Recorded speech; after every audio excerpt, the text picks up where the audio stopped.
Hello, world. Your favorite podcast host, Anthony Diaz, here with another episode of 50 States of Terror. I am in my car again. Excuse me. It's just there's too much going on inside the house, and I have class at 8 o'clock.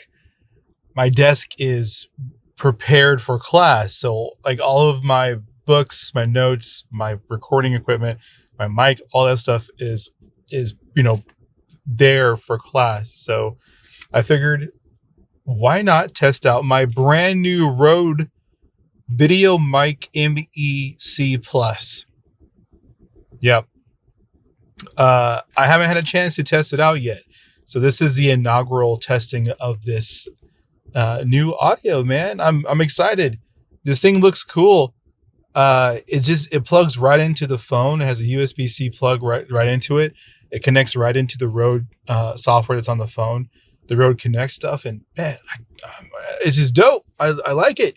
I do have the wind guard on it, the furry whatever. That's so I don't know if it's gonna hinder any audio, but I mean, it doesn't really matter, man. I trust Rode.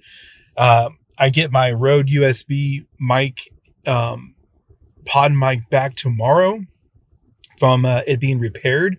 There was an issue with that mic, and apparently there are issues with that mic in general. It's not the regular pod mic, like the silver one. It's the black one. It's the USB pod mic that has a USB and an XLR output on it.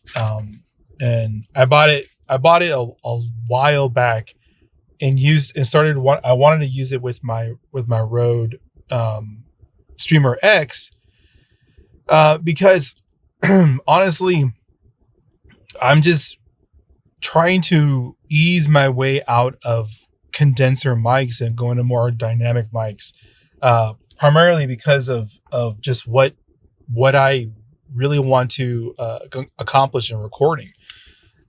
So instead of dealing with background noise and everything that goes on with a condenser mic, I had the mic already available, plugged it in, and it wasn't working. And if you remember from different episodes, I submitted it for a warranty claim. Rode has been amazing. So Rode's the shit.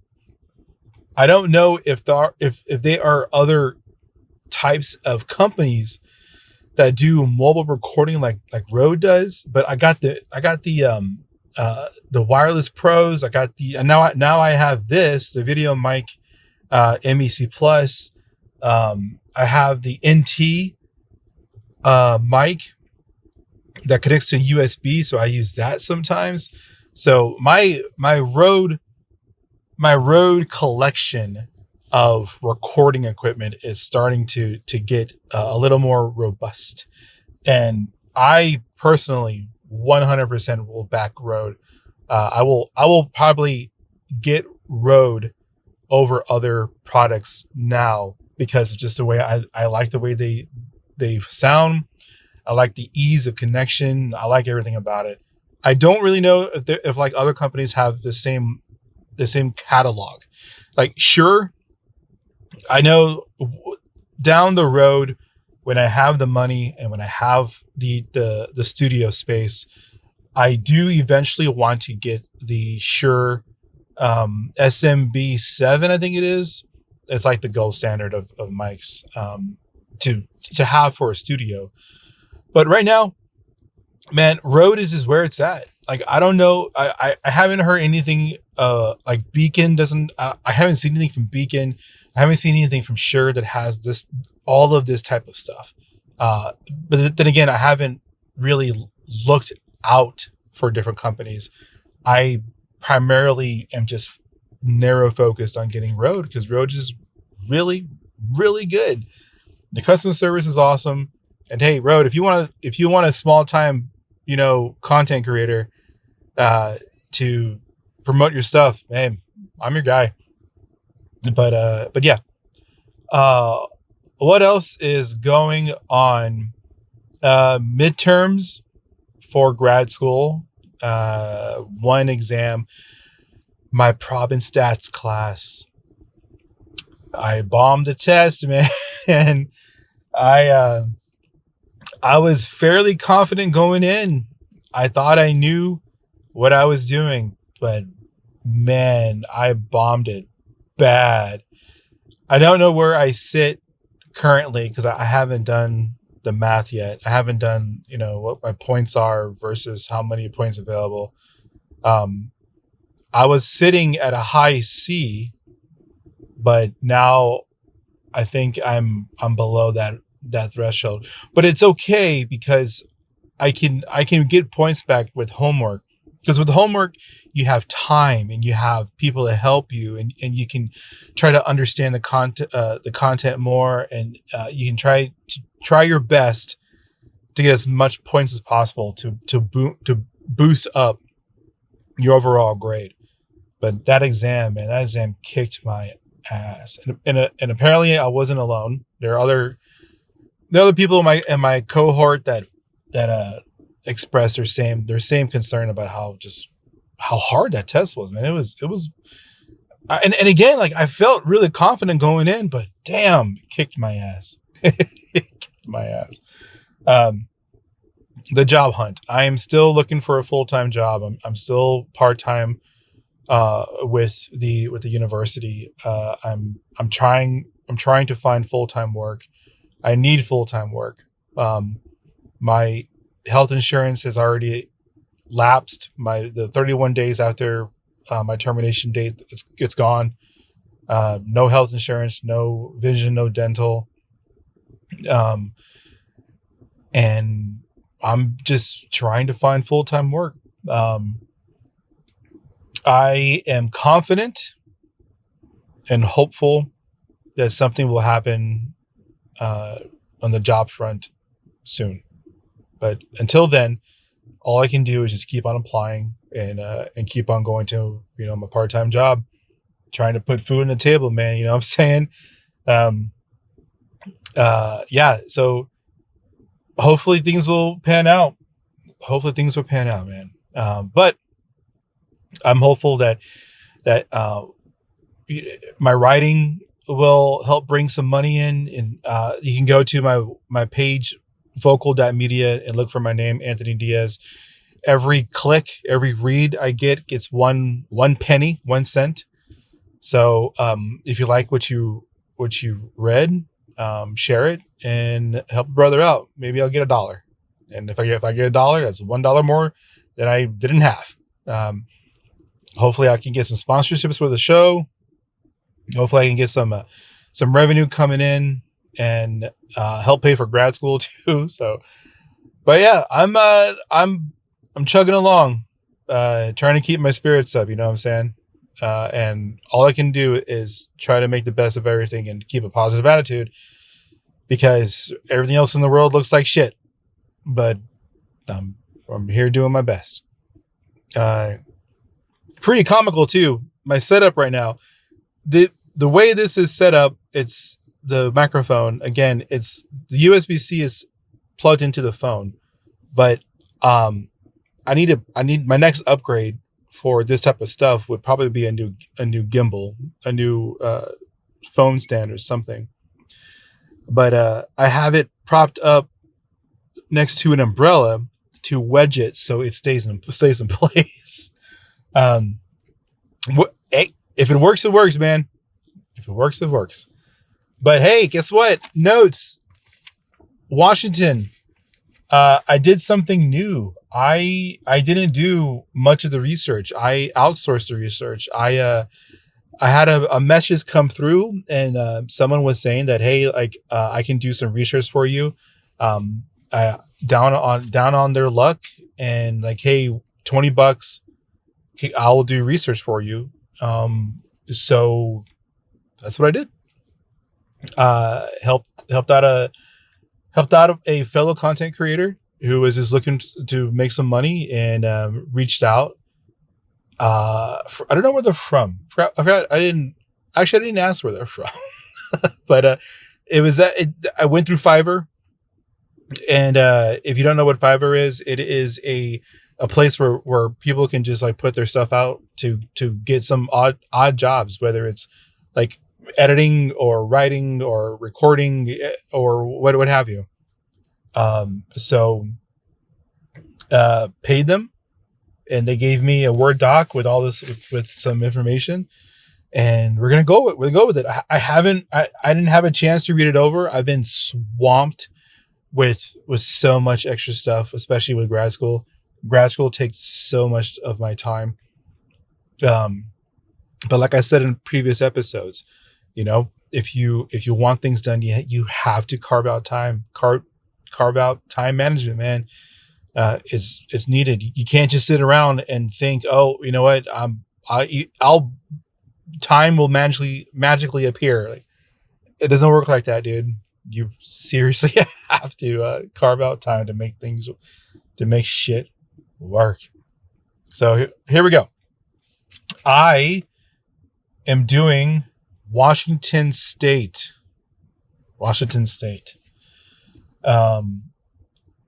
start with some bullet points here. So go with the land before the Europeans, pre-1700. Let's get this rolling. Let's get this started. And I apologize if the video is like shaking a little bit, because of the gimbal, and it's old. It's propped up, so every little shake is probably going to shake the camera. Hopefully we'll take care of that in post, but I'll figure out a way to take care of it in post. If not, then I'm sorry. It's gonna be a little shaky. Let's see. The land before Europeans, pre-1700s. Before European contact, the area that is now Washington was home to diverse indigenous peoples for thousands of years. The coastal tribes, such as the Maka, the Quiliti, the Chinook, and the Coast Salish, thrived on fishing, whaling, and trade along Puget Sound and the Pacific coast. Plateau tribes, such as the Yakama, the Spokane, and the Nez Perce, lived inland, hunting, gathering, and trading across the Columbia Plateau. Complex trade networks existed long before European arrived, and languages like Chinook jargon developed as regional trade tongues. And if you know geography, Washington State lives on the western part of Canada, going towards Alaska. So that is the geographical area that we're talking about. European exploration, 1700s to early 1800s, 1775 to 1778, Spanish and British explorers, including Bruno de Hecta, Spain, and Captain James Cook, Britain, mapped this coast. And I do believe there is some, not conspiracy, but contradicting information about who exactly from Spain was the first one to map the coast. But we're going to go here with Bruno de Hecta, 1792. Captain George Vancouver explored and named many Puget Sound landmarks. Examples include Mount Rainier and Puget Sound itself. 1805 to 1806, Lewis and Clark reached the mouth of the Columbia River, marking the U.S. claim to the area. 1811, David Thompson of the Northwest Company established trading posts, reinforcing British presence. The fur trade and territorial disputes of 1810s and 1840s. The area became part of the Oregon Country, claimed jointly by Britain and the United States. The Hudson Bay Company, the HBC, and British enterprise dominated the fur trade from Fort Vancouver, modern Vancouver, West Virginia, Washington. What am I doing West Virginia for? Dr. John McClellan of the HBC managed the region effectively as a de facto governor. American settlers began arriving via the Oregon Trail in the 1840s, intensifying U.S. interest. Now we're going into becoming the American countrysides. 1846 to 1899. 1846, the Oregon Treaty became the U.S. and Britain set the border at the 49th parallel. This is where the border is between the United States and Canada, placing modern Washington within the U.S. territory. 1853, the Washington Territory was carved from the northern part of the Oregon Territory, which was named after George Washington, the only state named for a U.S. president, because Thus far, they've all been named after indigenous tribes or indigenous words. Huh. Interesting, huh? 1850s. Conflicts like the Puget Sound War and the Yakima War occurred as settlers expanded into tribal lands. 1889. Washington was admitted to the Union as the 42nd state on November 11th, 1889. Veterans Day, 1889. Growth and industry in the 1890s to 1945. The arrival of the Northern Pacific Railroad and later the Great Northern Railway connected Washington to national markets. Oh, excuse me.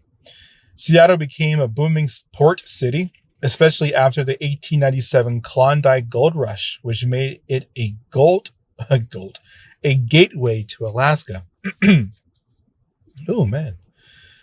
Logging, fishing, and agriculture, especially apples, wheat, and hops, fueled the economy. During World War II, shipyards in Seattle and aircraft production like Boeing turned Washington into a key industrial hub. The post-war transformation, 1945 to 1900s, Boeing continued to dominate the economy, making Washington synonymous with aviation and aerospace innovation. The construction of the Grand Coulee Dam and other hydroelectric projects transformed the Columbia River Basin, providing power and irrigation, but displacing indigenous communities. This is where we start to see like the pushing of indigenous tribes, indigenous peoples out. In 1962, Seattle World's Fair Century 21 exposition symbolized Washington's emergence as a center of science and technology. The Space Needle remains its icon. Environmental awareness grew with leaders like Senator Henry Scoop Jackson and movements to protest forests and salmon. Modern Washington, 1990s to present, Washington became a technology and innovation powerhouse with the rise of Microsoft and Amazon and other major tech firms in the Seattle area. And we all know how Microsoft and Amazon are doing now. The state remains known for its progressive politics, environmental focus, and diverse economy spanning tech, aerospace, agriculture, and global trade. It's also home to vast wilderness, Mount Rainier, Olympic National Park, which is gorgeous, by the way. I haven't been to Washington State yet. I really need to go because that's a gorgeous side of the U.S. And Mount St. Helens, which erupted dramatically in 1980, highlights its geographical dynamism. Today, the population is over 7.8 million. Capital is Olympia. The largest city is Seattle. And Washington remains a leader in sustainability, green energy, and innovation, a blend of rugged and natural beauty and cutting-edge urban development. So, we did a lot of information from the 1700s, well, pre-European and into to modern. Let's go into a little bit about. Let's go back into European exploration because I really want to hit how the state became a state from its border. So European exploration of the Pacific Northwest began in the late 1700s. Spanish explorers such as Bruno de Heceta reached the coast in 1775, followed soon after by the British, including Captain James Cook and George Vancouver, which we said earlier. And then a decade after that, it was 1805. That was the Lewis and Clark expedition. What is fascinating is how quickly the territory became like this explorationary point, and then it became a boom with fur trade. That was the late 1800s, with the Pacific Northwest was a contested region known as this whole area as the Oregon country.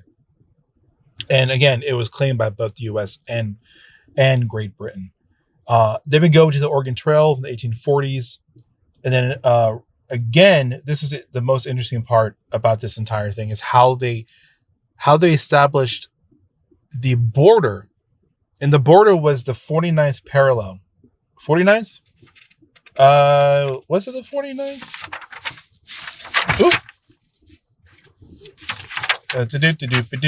Quick note check. 49th parallel. The 49th parallel was the deciding factor for the border between Washington and Canada. Extremely interesting stuff. We're talking about borders and how they made the borders. Like the most interesting one that I found interesting about Texas was that little area of Oklahoma where it got cut off, and that's why Oklahoma has that small little protruding rectangle on the west side of Oklahoma. You know why? Because of slavery.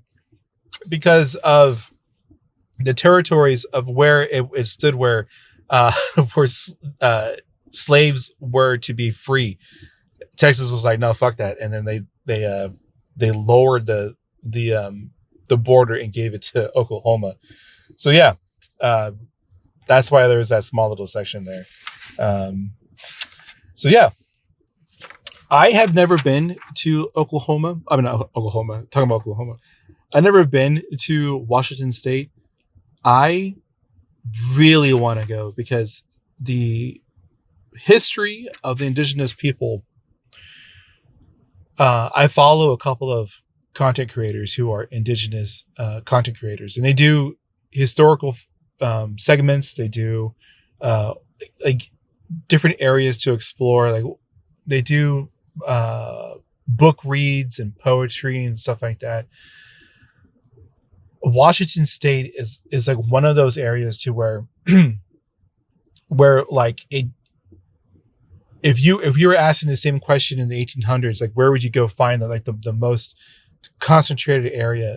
It would have been either like the northeast or the northwest, and Washington State is one of those states where I really, really want to go to, and I want to explore, and I want to deep dive into history and the natural beauty. I want to go see Mount Olympia, and the national parks out there, because man, I just want to go. And I'm going to go see a Seattle game. I want to go see a Mariner game. I want to go see a Seahawk game. It's just one of those states where someone like me who traveled a lot during my military days, and it was California and then Nevada, Arizona, and New Mexico, Texas, and then Louisiana, Oklahoma, Tennessee, Georgia, South Carolina, Florida. Did I miss one? Mississippi, Alabama, South Carolina, North Carolina, Virginia. Spent some time in Baltimore. Spent a little time in New Jersey, visiting friends. Hoboken. I love that area. In Missouri, spent some time in Nebraska. I haven't had a chance to go to the northern western part of the United States, and I want to go. One of these days, when I have a full-time job, I'll travel up. To afford to go. I don't know, man. I don't know. Or if I just say fuck it and be a nomad and don't work and homeschool the kids and just find an RV that I can afford and go travel the United States and be a full-time writer.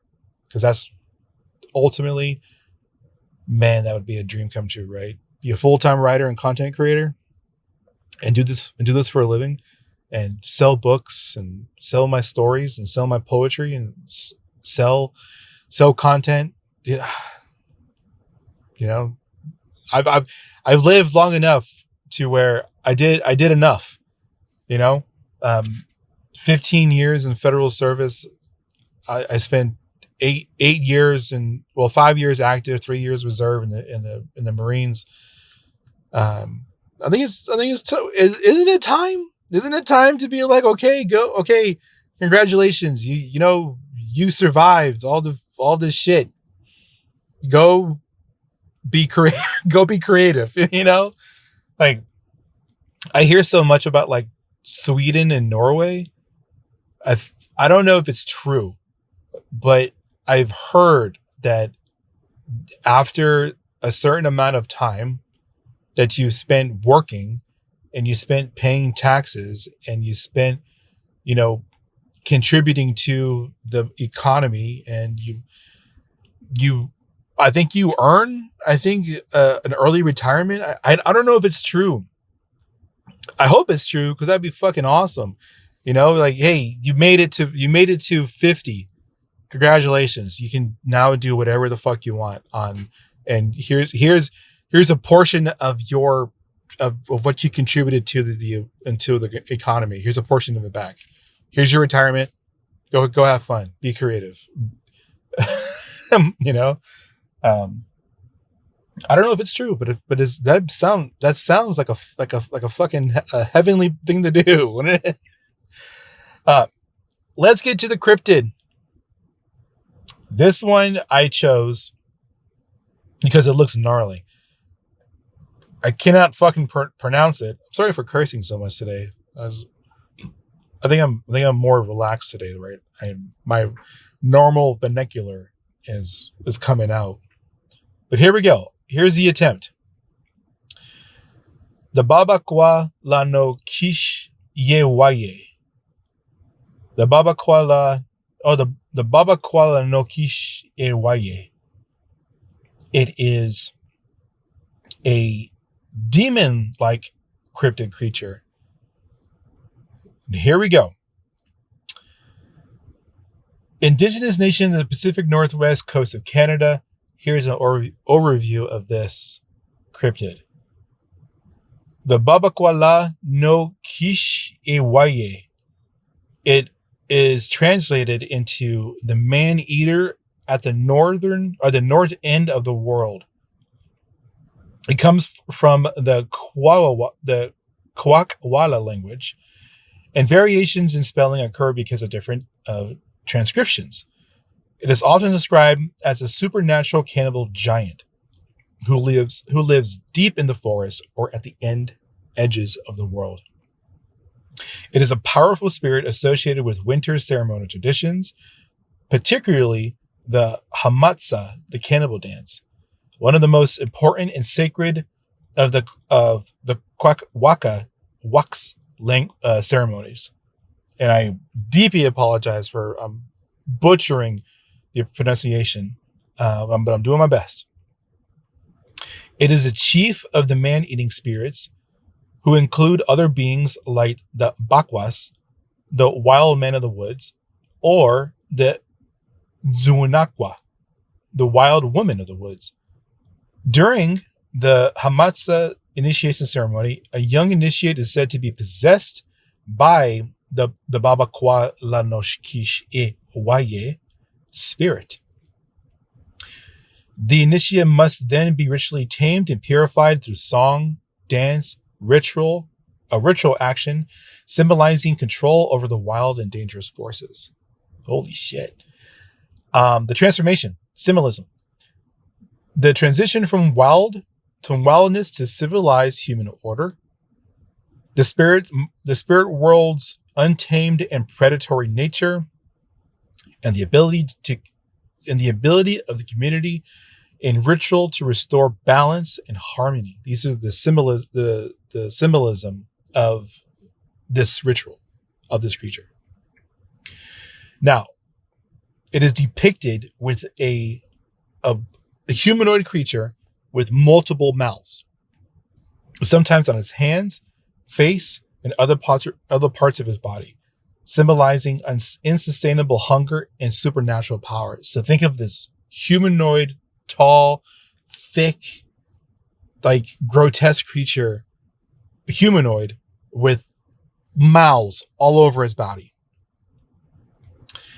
It appears in elaborate masks and carvings. The masks The masks show his fierce expression in multiple mouths. The Hamasa dancers wear these masks during the winter ceremony, enacting the mythic struggle between the wild cannibal spirits and the community that reclaims the initiate. Incredible. This tradition remains a vital part of the Kwakwaka'wak's cultural heritage and is treated with great respect. This again comes from the Pacific Northwest coast. It is a cannibalistic spirit, lord of man-eating beings. It is the Hamatsa cannibal dance. Symbolizes power, transformation, control over chaos, and is depicted with a humanoid, disgusting. Well, I don't know if it's disgusting because I have seen 2 photos of it, and one is like it looks liquidy, moist body with bunch of mouths on it, and the other one is a normal humanoid creature with 2 eyes. It does have a muscular figure, but also has a bunch of mouths on his body. And it depicts a multiple mouths, fierce features. And that's it. That is today's episode of 50 States of Terror. I am your host, Anthony Diaz, with Washington, and this amazing creature. If you have a chance, you really do have to look it up. I'm gonna spell it real quick because it's worth spelling. Baxbakwalanuxsiwae. And I'm gonna do it one more time. The Baxbakwalanuxsiwae. Fucking awesome, man. I love it. So yeah. Thank you all for listening. Thank you all for joining me on this episode of 50 States of Terror. I do apologize because I did forget to record this episode on Wednesday for a Thursday release. So I'm recording Thursday today for a midnight release Friday. But it just got away from me, man. I'm sorry. I do apologize. But staying consistent is key. So I'm one day late. It's all right. And it's going to go out video soon, but audio definitely will go out tonight at midnight. And here we go. Ziggy's wisdom. Okay. Ziggy's wisdom is we all really need to take a breath. Everybody just needs to take a breath every once in a while. It's okay to slow down. You do not need to go 100 miles an hour all the time. It will start to drain you really fast. So it's okay to slow down. But when you slow down, don't stop. You can't stop. If you do stop and you're unable to get back on track at the pace or even a pace that is you're comfortable with, if you do happen to have that happen, it's important to understand that it's okay to take a break just as long as you do get back on track on whatever it is. Make sure the break is a good break. Get your mind back on track. Get your peace. Get your vitals and get your levels back to where they need to be. Take your mana potion. Take your health potions, read your spells, get back on track. All right? All right. I love you all. Thank you all for listening. Thank you all for supporting me. Thank you all again for getting me over the 1,000 download mark. My next goal is to keep going. You know, that's the natural track of all this is to create, because I like to create, but also to create so that it comes with, not to say that it comes with something, but it can be something that I can also give to other people. Because if money comes in, I can afford to teach others how to do this, or I can support others in different ways, other content creators locally, specifically locally, and have their voices heard. Because that's the point of all of this is to be at a point so I can start teaching others and lifting others, both in production and with monetary help, because that's what we're supposed to do as humans, man. We learn to teach others and to help others, So yeah. All right.